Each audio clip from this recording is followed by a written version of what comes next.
We should know the anatomy of ureter and urinary bladder.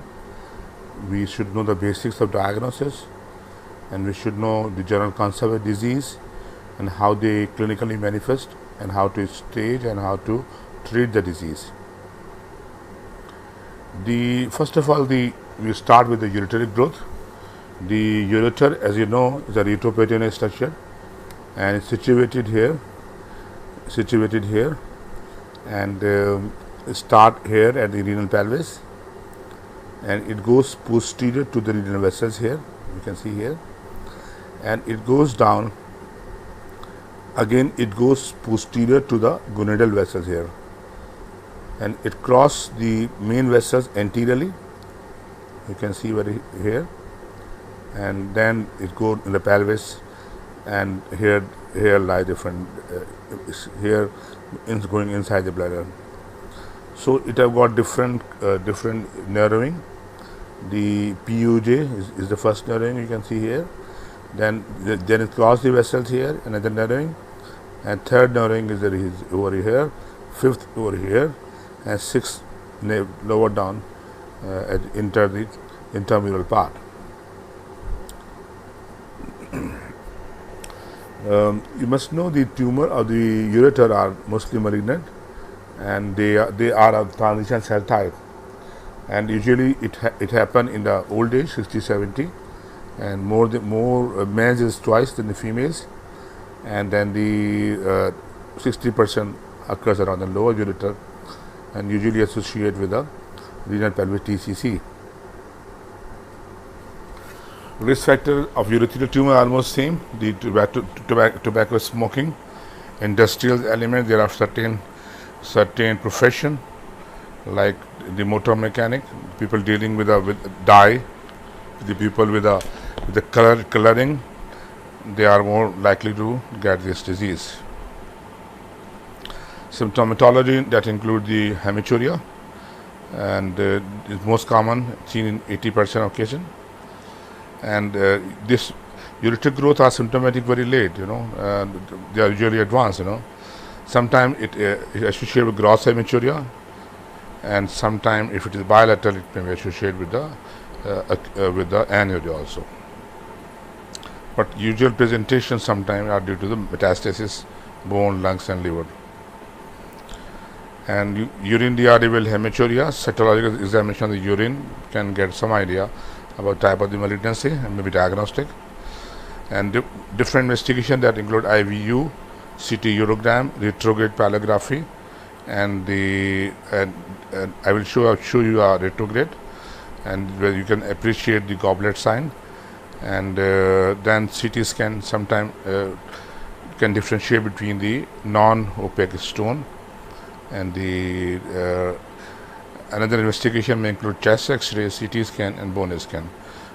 These are for the metastasis. You can see here, you can well appreciate here, this is the goblet sign. Here is the instrument, like maybe cystoscope, dye is injected here, like here, and here is a tumor sitting here, and this produces a typical sign called the goblet sign, like the goblet cell. And cystoscope is important to see to assess what the site of the hematuria.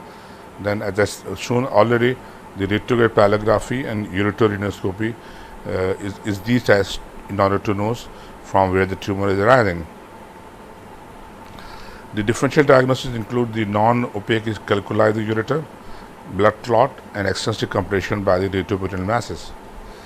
Treatment, because it is a tumor which is TCC, so nephroureterectomy with excision of bladder cuff is the ideal treatment for the bladder ureteric growth.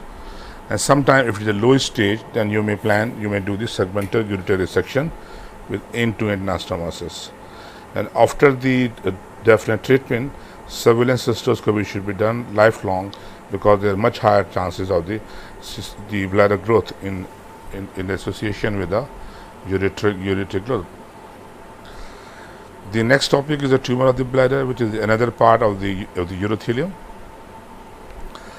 You should know a bit of the bladder.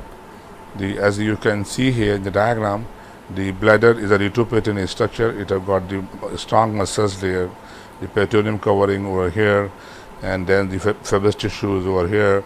The ureter, you can see here, the two ureter are going down, opening in the bladder, and this is called trigone. This area is called trigone. So the line by the two ureter and the urethra over here, and it have got the sphincter, the internal sphincter, and the external sphincter is here in the bulbar urethra. Blood supply is from the internal iliac, and again the venous drainage again is going to internal iliac veins, and obturator, external iliac, internal iliac, common iliac are the chief lymphatic drainage. Lymphatic is basically autonomic, sympathetic, and the parasympathetic. And vesical tumor represents 6% of all cancer in male, as the second most common cancer of genitourinary tract. In women, it represents 2% of all the cancers, and the most common cancer of genitourinary tract. Males are affected twice than the females. And there are certain risk factors. Again, I said almost same as in the ureteric growth. That include the age, sex, and there is smoking, occupational exposure, and the chronic inflammation of the bladder mucosa, like the stone, or sometime with the schistosomiasis also. Then drug like phenacetin, and the blacks are more affected than the white. Pelvic radiation is another risk factor. As I said earlier, the bladder growth are 90% are transitional cell carcinoma. Almost 1 to 7% are squamous cell carcinoma. The squamous cell carcinoma, there are two main causes of squamous cell carcinoma. One is schistosomiasis, a second is the bladder stone. And only 2% are adenocarcinoma. Adenocarcinoma is usually arising at the apex of the bladder in the urethral area. Sometimes metaplasia takes place, and that is another key reason for the adenocarcinoma in the bladder. But you should appreciate the spindle cell tumor and sarcoma are also common in the bladder. They are not very much rare, but they also contribute to few percent of the bladder growth. Another tumor are pheochromocytoma, melanoma, lymphoma. These are another tumor which may occur here. And secondaries, bladder is a common site for the secondaries, and it can like gut, prostate, kidney, ovaries, and CS cervix. C bladder present most commonly as hematuria, which is gross or macroscopic, lower GI symptom, severe pain, azotemia. Pain is because of the hydronephrosis, back pressure, and if it is it may involve both ureter, then azotemia and the CKD can happen. And sometimes you don't get anything in this physical examination, and the biomineral examination is important.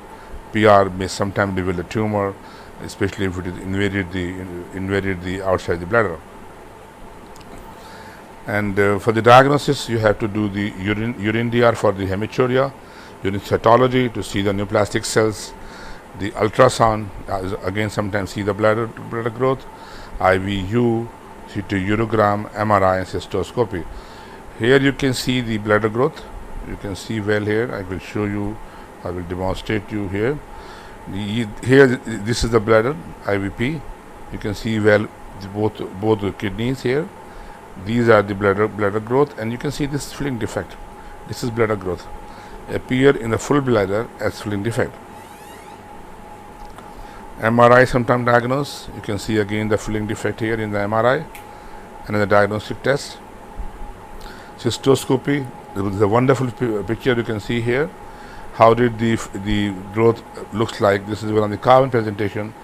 How did this growth look like on cystoscopy? You can also appreciate here the papillary pattern of the growth. This is a transitional papillary pattern. If you got the more solid growth, then this pattern is not visible, but this is one of the most common picture. At your level, it's important to know this is the typical papillary pattern of the transition carcinoma superficial growth. The staging here, I would recommend you should write down different stages. You should be able to learn different stages. This is a TIS. TIS means carcinoma in situ, the flat growth. T1, which growth which involves the lamina propria, not going beyond it. T2 is involving the muscle there. here it involves the muscle layer, and T3 is going outside the bladder and involve the perivesical tissue, and T4, when this is going outside the bladder, involve the prostate in male and vagina in female. It may go over here, can involve the bladder, the lateral pelvic wall, and sometimes the anterior abdominal wall.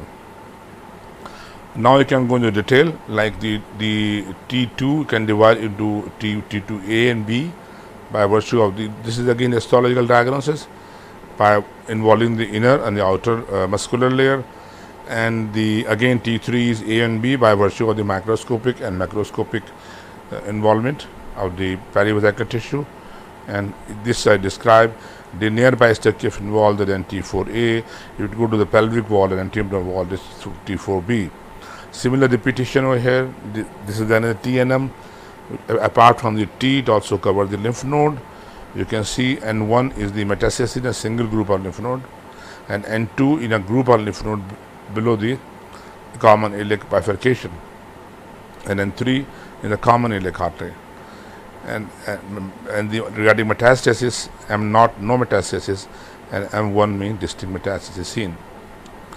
Again the photographic presentation of same thing which I just discussed to you.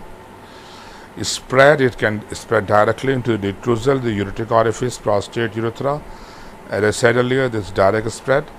Implantation, this is a notorious tumor which can implant it into the wound and the percutaneous tract. That's why if you have slightest doubt of having malignancy in the bladder, never pass the suprapubic catheter, because tumor is notorious by spreading on the percutaneous tract. And then the lymphatic spread and hematogenous spread, which can do to liver, lung, adrenals, and bone. And staging, again, you have to do a lot of work to stage the disease. CT scan, MRI, as said earlier, bone scan, X-ray chest, and chest CT. This will again the stage the disease. Think about the metastasis.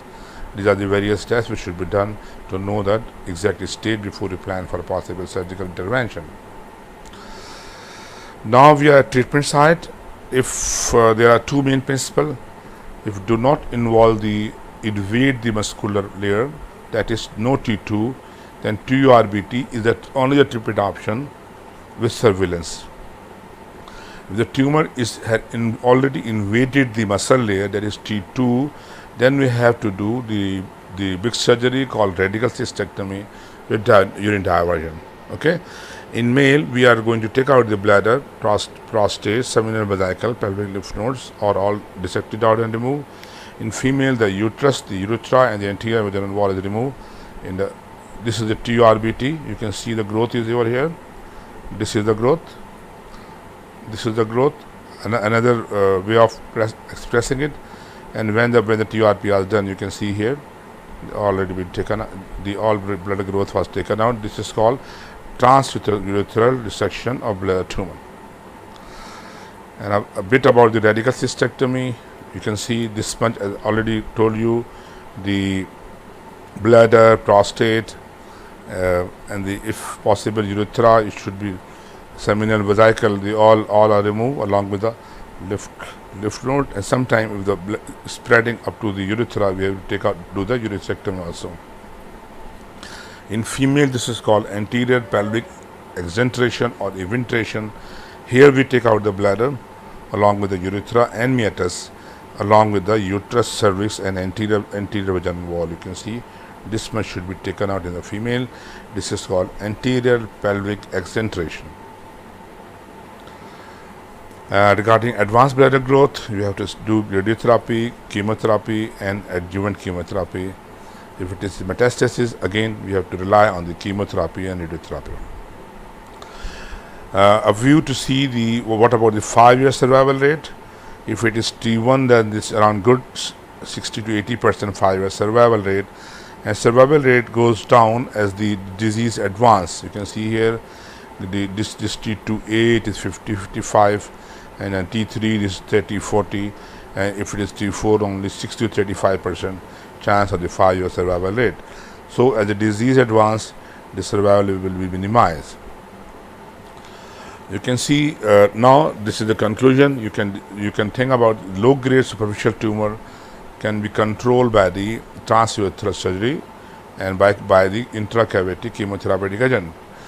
The after radical cystectomy, 5-year survival rate varies with the age, disease extent, and grade of tumor.